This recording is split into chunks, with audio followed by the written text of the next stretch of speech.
I've been in some board meetings where the person comes in and you're like, this person does not want to be here. And if it really isn't a fit, as a founder, you should go back to the firm and be like, hey, this person either doesn't show up or doesn't seem that interested. I'd rather take a more junior person as a learning experience who's excited about this than a more experienced person who doesn't care. I think the biggest difference between 2024 and now is we actually have live contact. The old Mike Tyson analogy about everybody having a plan to get punched in the mouth. And 12 months ago, it looked like 29%. We're leveraging a flat fee subscription pricing, and 27% were doing hybrid. Fast forward to today, 6% are continuing with that flat fee model, and 41% are leveraging a hybrid pricing model.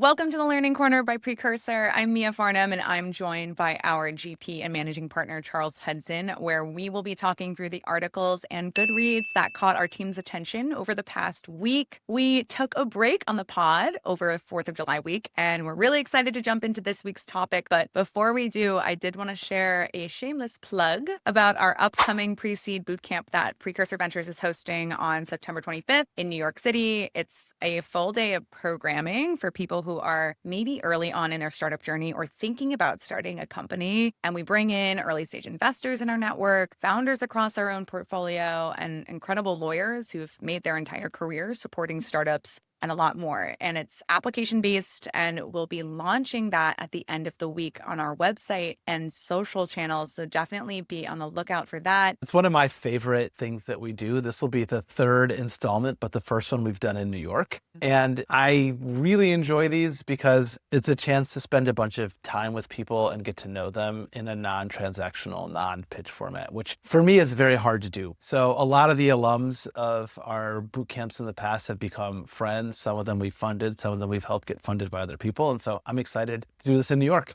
Be on the lookout for that. Let's get into it. Following the news that Eric Paley, co-founder of Founder Collective, has been appointed Secretary of the Executive Office of Economic Development for Massachusetts, our first topic is written by Eric's longtime partner, Micah Rosenbloom, who shared a thoughtful reflection on a frequently occurring dynamic in venture. It's the adopting parent investor. When a key investor or board member transitions off a company, whether for retirement, a new role, or life changes, it can leave founders in a vulnerable spot. Micah unpacks how stepping into an inherited investor relationship isn't just about capital. It's about continuity, trust, and honoring the history that's already been built. He offers principles for doing this well, including being upfront about your newness, committing fully to the role, so cutting down on revolving doors, and avoiding the trap of trying to be a one-to-one replacement. If you are in venture, you know this adopting parent investor concept happens frequently. Having seen boards across 450 plus companies across 5 funds, Charles, curious what your thoughts are here after reading it. I read this and I thought it was the best articulation of this that I've seen to date. And I've experienced it from literally every dimension possible. When I had my last startup, we had a partner transition out of the firm that had led our seed round, and we got replaced with someone else who is a friend who I love and adore, but knew nothing about what we were building. Like, we were building a games company, and games was not this person's domain of expertise. The person had never been to a board meeting, and he did his very best to be a champion and an advocate. So I've seen it from a founder experience. We've had some folks depart Precursor, and I've inherited some of their portfolio companies and have tried to figure out a way to be helpful with those companies without, again, to Micah's point, trying to replicate who the people are who made the investment, because they're them and I'm me. And I've also been on boards where like a new person shows up from another firm and you're like, well, how's this going to work? And I think probably in the most challenging of all, a very close friend of mine who I was on board with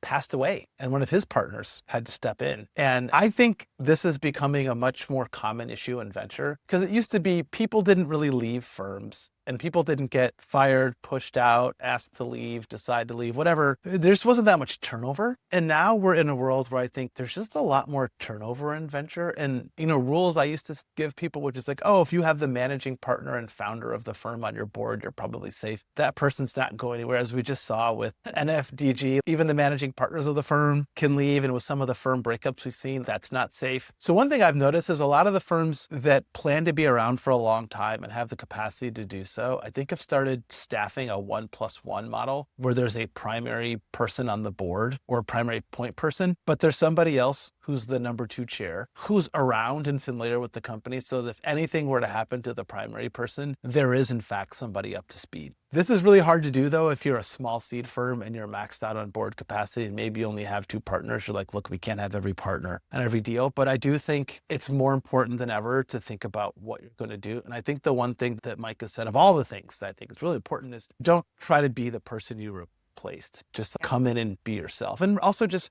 recognize that it's probably a big deal for the founder to lose their advocate. I have a founder in our portfolio where the person, she chose a firm literally to work with one very specific partner, and that partner left, and the founder was devastated and said, what do I do? I said, well, you should go to that firm and pick whoever you're most excited about working with, because I'm sure they want to keep you happy. And this is a window for you to say, this is what would keep me happy. And she ended up picking somebody who she's been really happy with. But I think this is going to become a recurring problem. I have a feeling this is a post that people are going to reference pretty often. And especially in this time of an increase on secondaries, where maybe your switch off the board is happening a little bit sooner. I feel like for early stage investors, especially when you come super, super early, you come off boards or you join in on companies before boards are even created. But the fact that you could possibly jump out of the journey earlier on than maybe founders had anticipated is a new one entirely, but it doesn't break the relationship in a 100% capacity level. And I feel like you can speak to that being a first check in for companies that are now at Series D and have exited and beyond. Also, we have people who've left their firm, but are still close to the company and still provide some level. It's interesting. When I left Uncork, I had a handful of companies where I was still their primary contact. They didn't need very much help, but just from a continuity of relationship standpoint, I think that's the best of all worlds. If people have the capacity, and obviously if you've taken a political office, there's not really any way to be a venture partner to the side. That probably doesn't work. But I think wherever possible, I always try to think, what's in the best interest of the entrepreneur? And oftentimes it's some ramp down with your original person while you're ramping up with your new person is the best if you can swing it, but you can't always swing it. Right. And then along with not trying to be the person that came before you from a 1-to-1 ratio, I think Micah said another valuable piece of advice was disclaim your newness rather than pretending expertise. I know that a lot of investors in this space, that's kind of like their favorite thing to do is pretend expertise. But I actually find in these scenarios, it's the most harmful thing that you could do. I think we've all been on it on the other side when an investor comes in and just blurts all these things that they assume about your business without having built that relationship prior. And that's actually quite harmful and disruptive for founders. And I think not all of the catch up needs to happen in the board meeting. But I do think whenever I've been new, I've been like, how can I show up to the board meeting with the most context? Sometimes looking at the old board materials is helpful. Sometimes talking to the current board members or outgoing, like, hey, what are the big issues at the company? Oh, the VP of marketing, the VP of sales, or so you have some context. But look, it's inevitable that there will be things that the board has discussed before that will strike you for the first time. And I've always used a disclaimer. It's entirely possible that you guys have talked about this before. And I assure you over time, there'll be fewer of these. But why are we doing X, Y, and Z thing and not A, B, and C thing? And I've always been surprised. Sometimes people are like, well, we did talk about that 2 years ago, but it's probably worth revisiting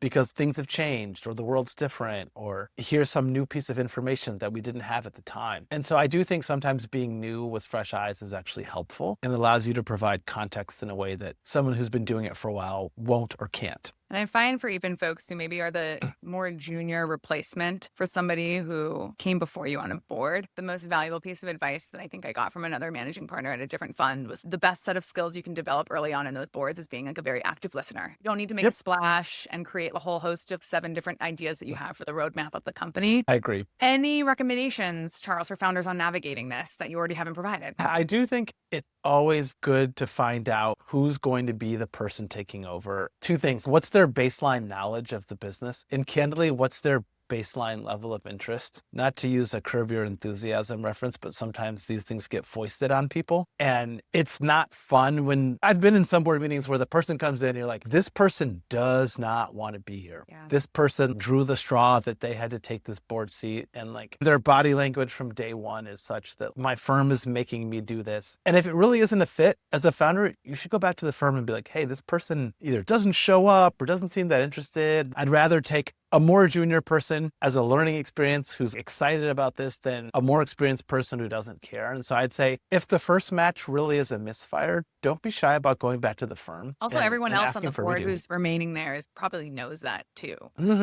Yeah. Our next topic is a recent episode from The Peel with Turner Novak, featuring Samir Kaji, co-founder and CEO of Allocate, where they have a conversation for more than an hour about all types of happenings across the venture landscape. They break down the current shifts across the VC industry, walk through the importance of entry price in this era of secondaries, advancement provided by AI that SaaS companies should have a strong pulse on, and a lot more. They talked a little bit about Allocate, which is the company Samir created to transform the private market investing experience by building a curated, managed marketplace for financial advisors to have exposure and access to private market investing opportunities. Samir and Turner talk about what Allocate got right on the platform that other private market aggregators have gotten wrong. So wanted your perspective on that from a fund manager perspective first. I'm a huge fan of Samir and Hannah. As they know, Samir was, I think, the first person to ever make meaningful family office intros to me when I was starting Fund One. I remember, RIP First Republic, but I remember going to his office at First Republic and sitting down with him and going over my deck. And his first ask wasn't, let me set you up with a bank account. His first ask was, let me get you in front of a few family offices who I think would be interested in your pitch. And he's always had this spirit of giving in a way that it's beneficial for both the person he's helping and the person he's introducing. So I hope he and Hannah and the team continue to be a positive force for the ecosystem.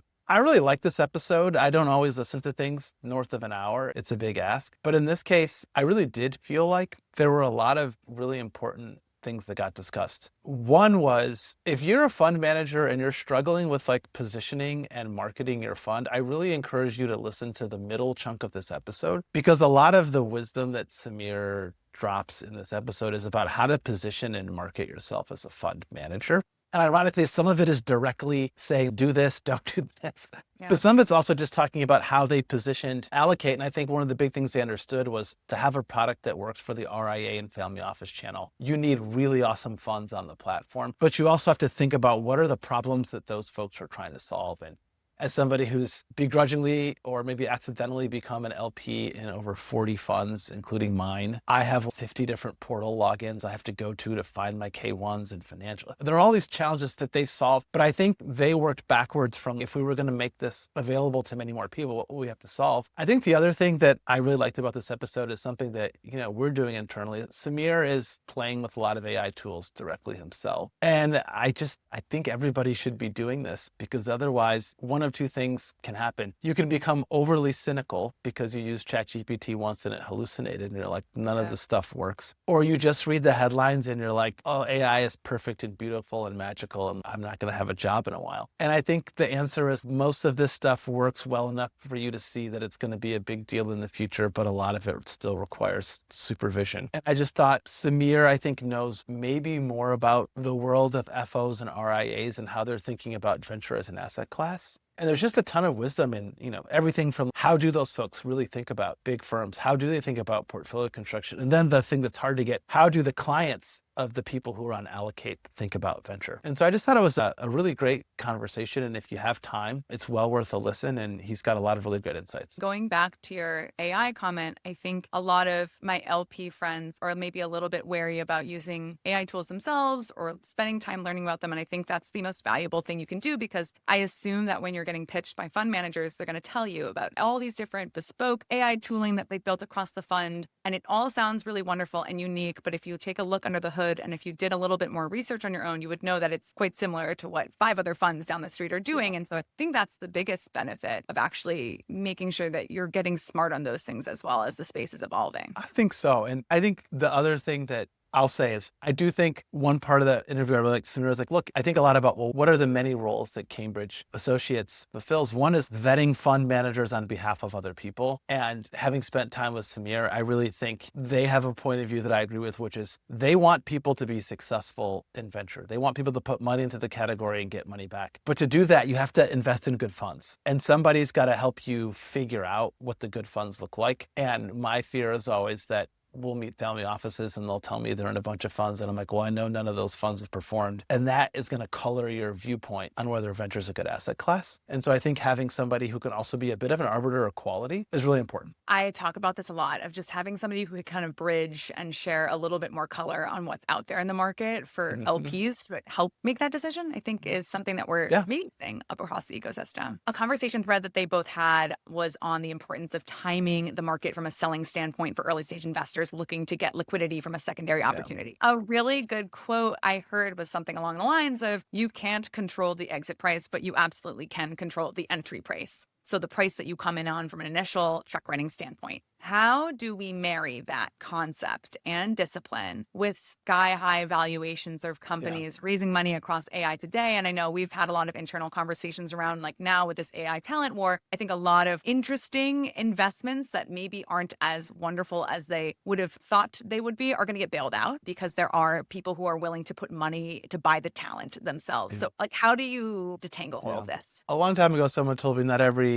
good company is a good investment. And so I think about that a lot. I think the other thing it depends on where you land. You know, we talked before about the VenCap piece, which is like, hey, if you really believe we're going to a world where exit scale for the winners is an order of magnitude or two larger than what we previously believed, you can pay an order of magnitude or two, maybe not three, as we're seeing in some cases, on the entry price, provided that you get into winners. And I talked to one LP who was like, look, what matters is the scale of the winners. If you lose your money on a $50 million entry price or on a $5 million entry price, it doesn't matter to me because you still lost your money. Unless somehow the company sold in such a way that you would have made money at 5, but you couldn't at 50. But I just think you can't use the pricing outcomes for the outliers to determine the average. And so I think what's happening now is I see companies that are getting priced in such a way where I'm like, as a seed fund, okay, that's a $100 million post. So that needs to be a $10 billion company to make the underwriting work for you. The $10 billion companies certainly exist, but there's not that many of them in the private markets.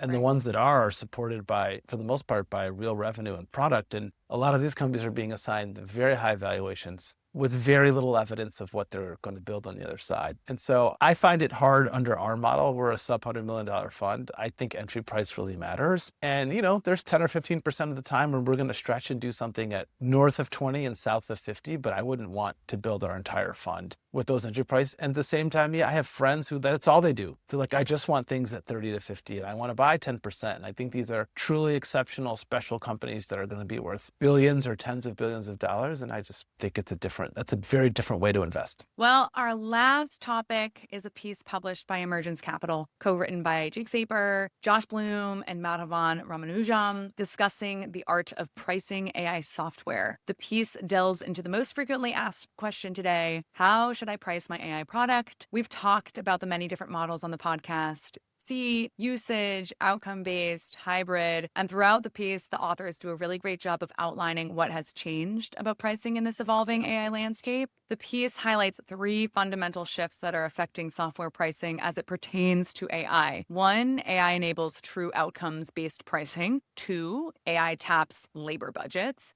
And 3, LLM usage adds a completely new cost dynamic. There are great tips for founders on how to begin exploring how much to charge for your AI product, along with great summaries on the current and future state of AI pricing. Ultimately, the piece concludes with the quote: the companies that define the AI era will be those that align their pricing with the value they create. We've had a few different conversations about AI pricing on the podcast, so I wanted to get your thoughts here first. And also, what are some palpable differences in talking points here that hadn't existed maybe in 2024 about the same topic? I really like this piece because I thought it was something I could hand a founder and say, here's a framework. You should figure out what kind of business you're building, and this will give you some tips as to maybe what's possible for you. I think the biggest difference between 2024 and now is we actually have live contact. The old Mike Tyson analogy about everybody having a plan to get punched in the mouth. Everyone's like, oh, customers are going to want usage-based pricing, or customers are going to want this, or sell the service, not the software. These were largely theoretical arguments in 2024. And I think now the answer to me seems to be it depends, as in it depends on the service you're providing. It depends on what your customer wants to buy. It also depends on, is this an experimental budget or is this a production real budget? And my sense is we don't know how this is all going to play out because this is all happening in a world where customers have historically had some aversion transition to usage-based pricing because it's hard to budget. And also the more of the product you use, the more you pay. There's some things like payments where it's embedded. And I think we also have a legacy of per seat pricing for SaaS and a bunch of vendors who are sort of very familiar with that kind of pricing. And then I think, as the emergence folks mentioned, the LLM usage is this like drag, which is a different element. Cloud, the marginal cost was pretty low. And with LLMs today, at least, the bill can get quite large. If you're really banging on Cursor, the bill can get big. My hunch is that this is going to continue to evolve. I think some of these things, tapping labor budgets, sound great, but sometimes the person who has the labor budget and the person who has the software budget are not the same person.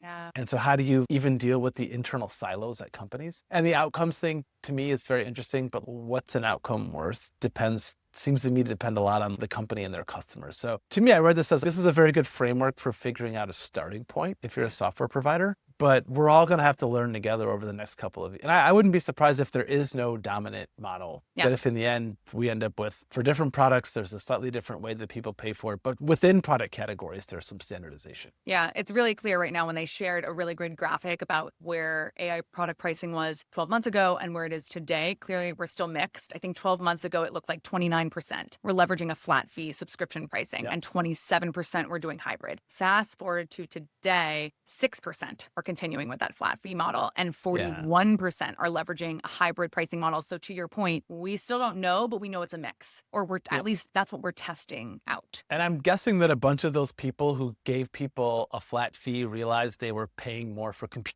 than they were getting in revenue. We can't let people just have either unlimited or we'd set the tiers wrong and this was actually costing us way too much to run this service. And we kind of can't allow that to happen. Last question for you. They walk through using the acceptable, expensive, and prohibitively expensive framework to determine where willingness to pay lands for AI products. One of our portcos, Superhuman, leveraged this technique to price the product, which obviously has been successful. They just had a recent exit over the weekend. How does this technique take form when perhaps customers don't really have a gauge as to what they're actually buying? I know we harp on this a lot, but I'm finding that customers on the enterprise side are oftentimes disappointed with the ROI for some of their AI product purchases, especially over the past year. So how do we continuously evolve in educating them and pricing correctly? I seem to find most AI products I encounter today, this is a broad generalization, are either dramatically underpriced or way overpriced. There's a couple things I use. I use a transcription product called Whisper. I'm not an investor.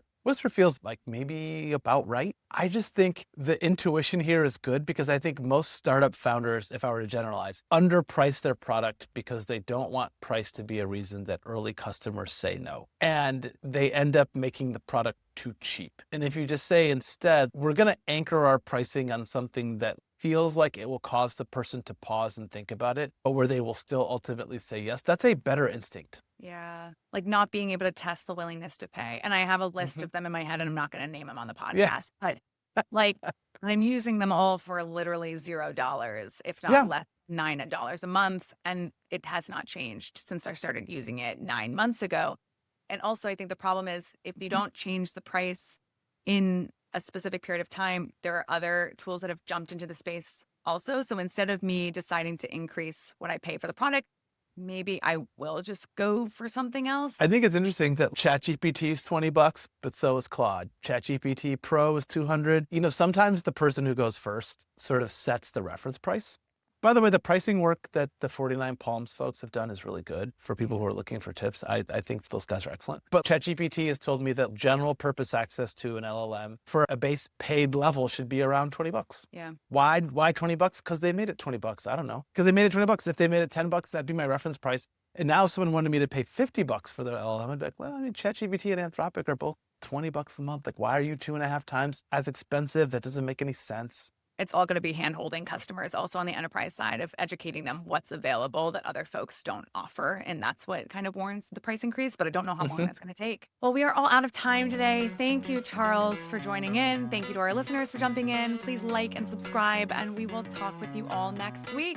Thank you. Bye. Bye, everyone.